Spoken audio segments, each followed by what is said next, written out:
La lumière contre les ténèbres, le bien contre le mal. Voilà le combat qui se joue depuis des millénaires et qui revêt des apparences variées et souvent trompeuses. Nous avons justement un livre à creuser qui peut nous aider à mieux percevoir l'envers du décor. Et pour ces éclairages, nous avons le plaisir de recevoir ici, sur ce plateau, les pasteurs Pascal Rodet. Bonjour. Bonjour Stéphane, bonjour à tous. Et Philippe Leduc, bonjour. Bonjour Stéphane. Bienvenue et merci de nous rejoindre. Et nous commençons d'emblée à nous interroger sur deux témoins de la lutte qui s'opère entre le bien et le mal, que sont l'Ancien et le Nouveau Testament. Alors, je me tourne tout de suite vers vous, pasteur Philippe Leduc. Qu'est-ce que ça veut dire, les expressions Ancien et Nouveau Testament ? Alors, on peut aussi dire l'Ancienne ou la Nouvelle Alliance. C'est pour marquer une vraie différence entre la première partie de la Bible et la deuxième. C'est essentiellement la venue de Jésus sur terre qui marque le début de cette nouvelle alliance. Et Jésus va préciser qu'il n'est pas venu pour abolir tout, mais pour accomplir. Donc en fait, l'Ancien Testament s'éclaire par le Nouveau, et vice-versa. On comprend mieux aussi le Nouveau si on comprend l'Ancien. Donc les deux s'interagissent.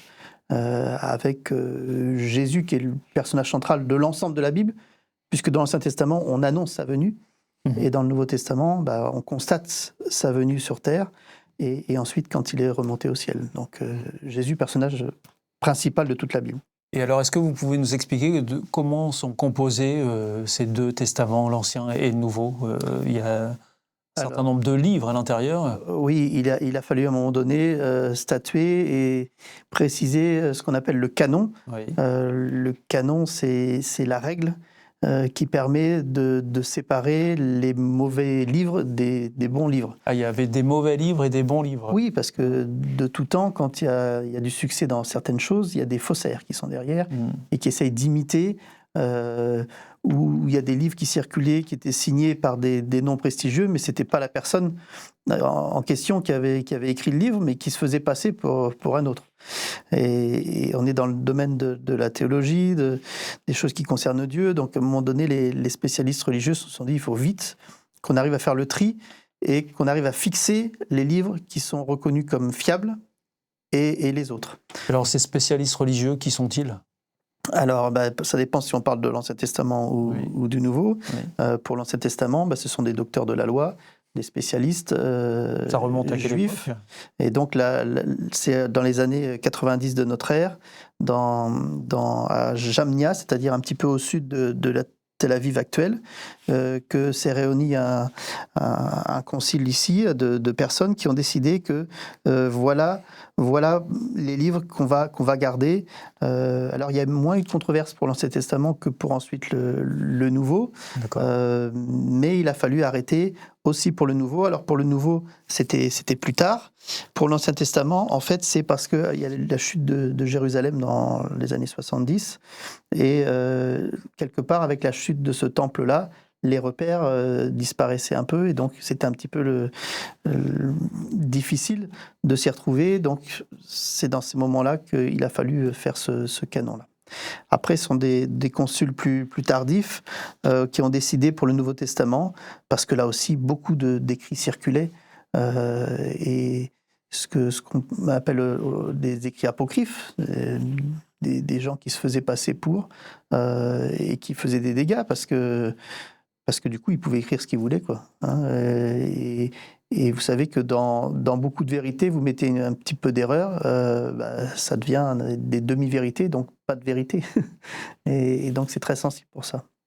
Donc, on a maintenant une liste sur laquelle les gens se mettent d'accord, et c'est ce qui constitue la Bible aujourd'hui. Et alors, pasteur Pascal Rodet, quand on lit l'Ancien et le Nouveau Testament, parfois on a l'impression d'avoir affaire à deux dieux différents. Vous pouvez nous dire pourquoi on peut avoir cette impression-là à la lecture de la Bible ? C'est une lecture en effet qui arrive souvent par certaines personnes. Souvent d'ailleurs, suite à ce qu'ils ont entendu ou ce qu'ils ont appris de ce qu'on leur a dit qui était écrit. Alors vous voyez déjà, quand on commence à avoir une personne qui m'a dit que, on tronque un peu la réalité des choses, et puis on a l'impression d'avoir deux dieux parce qu'on ne prend qu'une partie de encore une fois, des textes, même de l'Ancien Testament, ce qui peut arriver.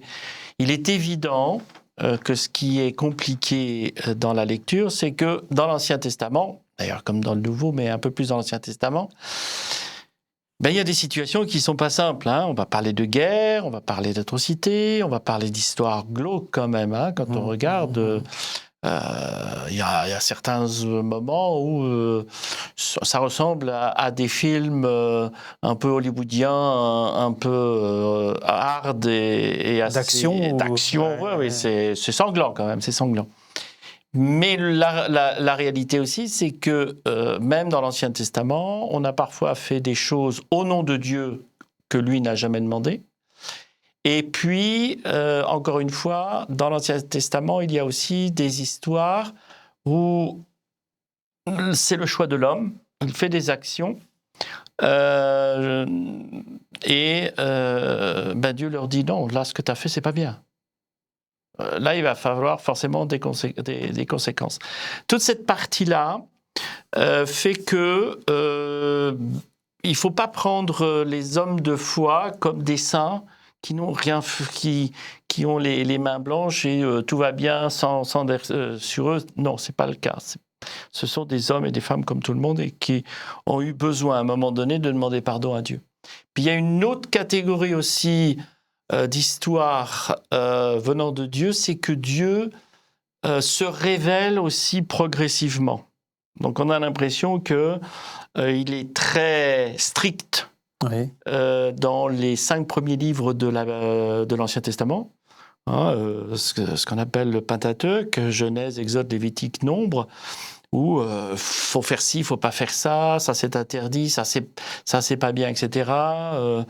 Il y a beaucoup de choses qui peut paraître surprenant, alors que quand on prend le Nouveau Testament, Jésus, c'est l'amour, etc., etc. Ce qu'il faut comprendre quand je parle de révélation progressive, c'est que Dieu a un peuple qui sort de 400 ans où d'esclavage en Égypte, d'absence de repères, on ne sait plus trop qui croire, comment, quelles sont les règles de vie. Alors quand on regarde certaines choses, ça peut paraître strict, mais c'est ni plus ni moins que des règles de bon sens et du bien-être et du bon vivre.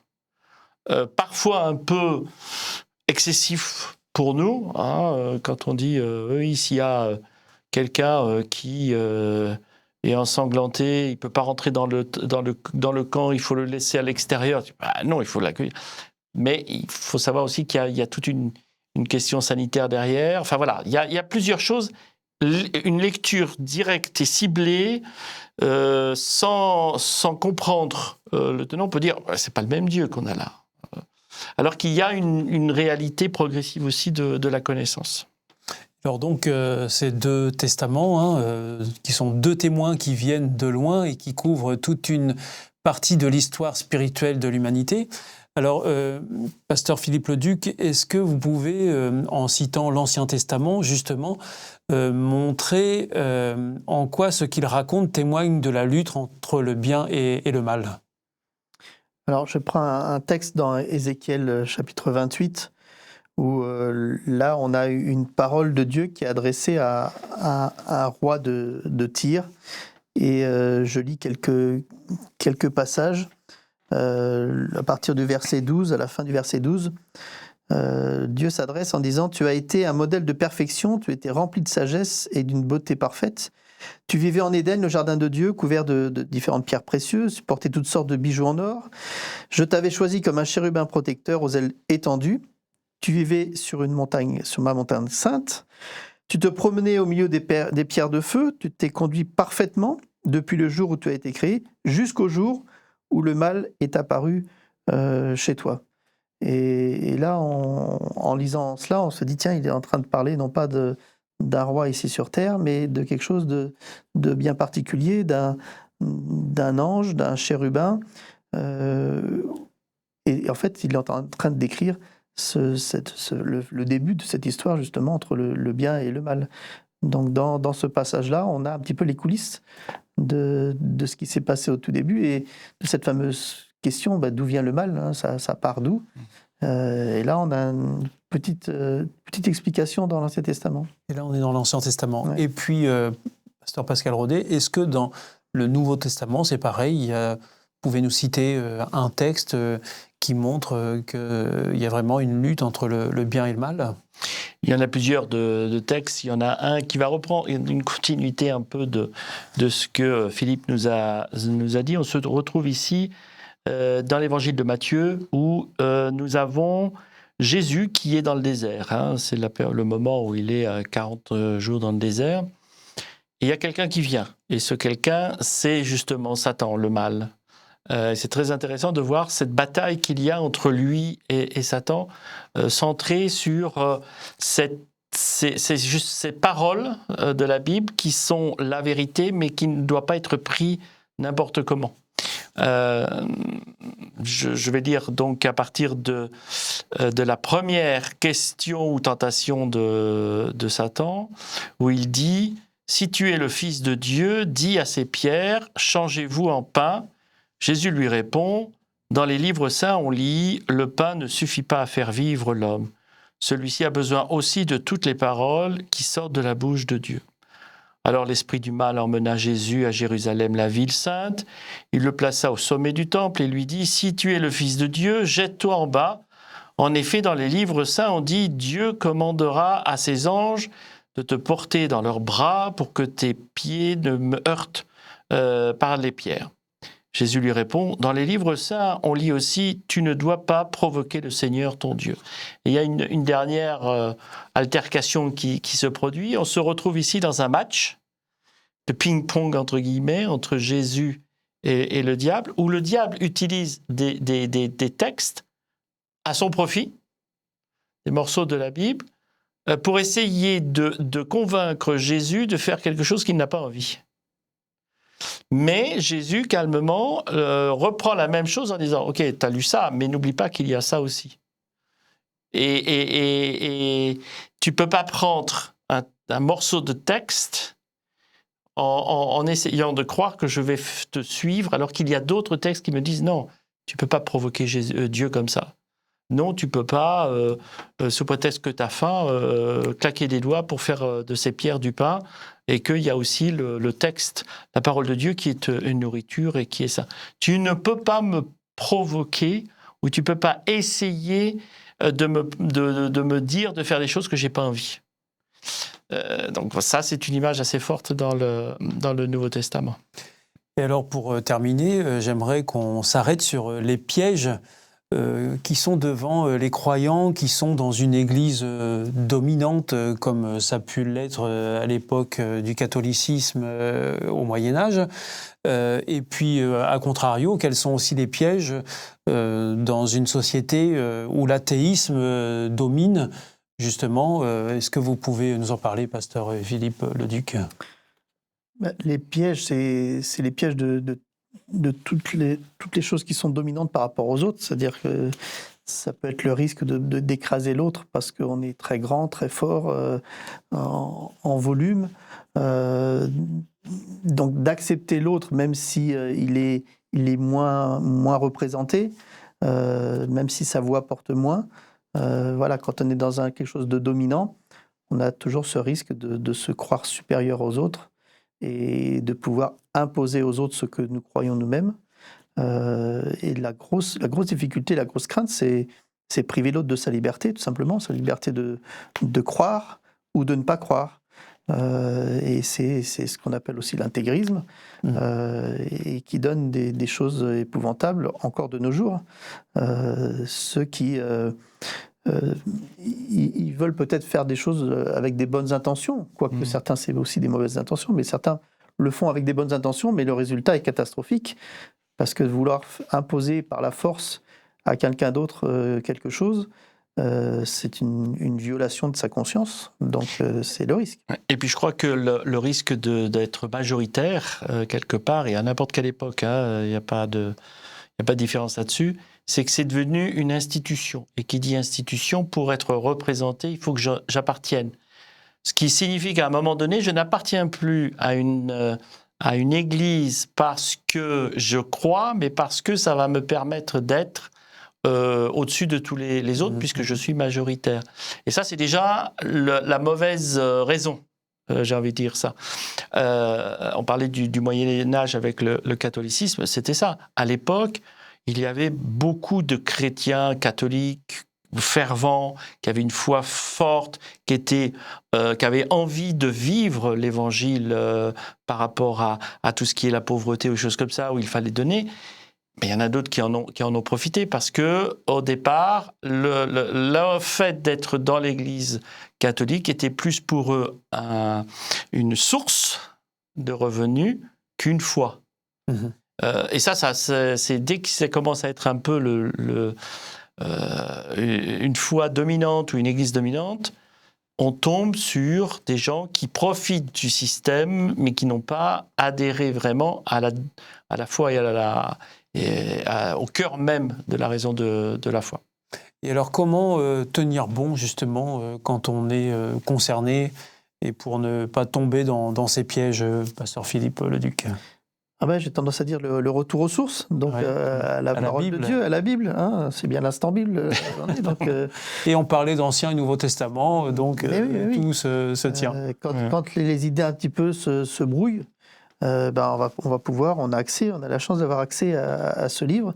Donc, allez vérifier ce que j'entends, ne pas forcément croire sur parole tout ce qu'on me dit, parce qu'il y a des fois des gens qui disent n'importe quoi. Donc, allez à la source et vérifier. Puis je crois qu'il y a un exemple intéressant dans l'Ancien Testament, David, le roi David, qui était pourtant le roi, celui qui était choisi par Dieu, donc l'autorité, au milieu d'un pays qui est juif pour tout le monde, donc le même Dieu pour tout le monde, la même religion,